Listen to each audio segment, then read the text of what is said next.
It's been 6 years since I shattered the life of David, the only man who truly loved me. Back then, I was 28, married to a man who wasn't flashy, not overly romantic, but he was safe, loyal, steady.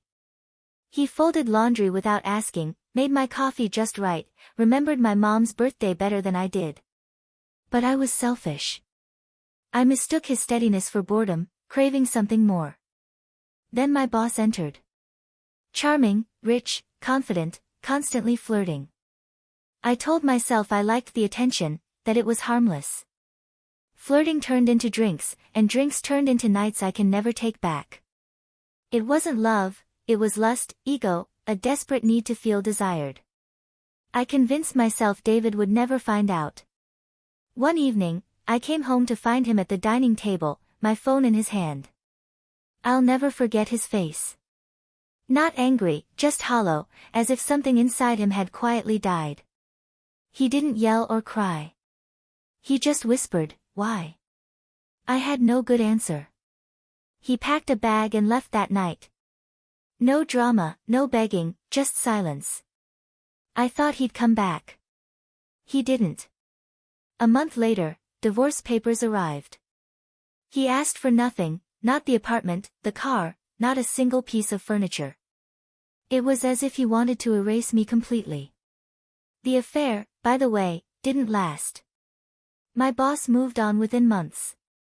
I was just another thrill. I lost everything for absolutely nothing. The years dragged on. I moved cities, changed jobs, even tried therapy. But the guilt stayed, the shame stayed, and so did the memory of the man I broke. Last week, in a bookstore, I heard it, that laugh. Soft, deep, unmistakably David's. I turned and there he was, by the biography section, holding a little girl's hand. She looked about 4, with his eyes. A woman, beautiful and warm, joined them, touching his arm. He smiled at her the way he used to smile at me. They were a postcard, a life rebuilt, a life I was no longer a part of. As they passed my aisle, the little girl dropped her teddy bear at my feet. I instinctively bent down. As I handed it to her, David looked up. His gaze met mine. His smile faltered for just an instant, a flicker of something unreadable in his eyes. Then, quietly, almost a whisper, he said, "Are you happy, Sarah?" He didn't wait for an answer, didn't break eye contact for more than a second, before the woman took his arm and they continued on their way. I didn't speak. Couldn't. I just stood there, the question hanging in the air, heart pounding, throat dry. Then I left. I don't know why I'm writing this. Maybe because I never apologized. Maybe because I've carried this story alone for so long. Maybe because some part of me still hopes he's truly okay. He looked happy.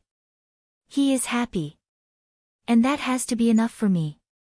It's too late to ask for forgiveness, but it's not too late to admit I was wrong. I was weak. I was ungrateful.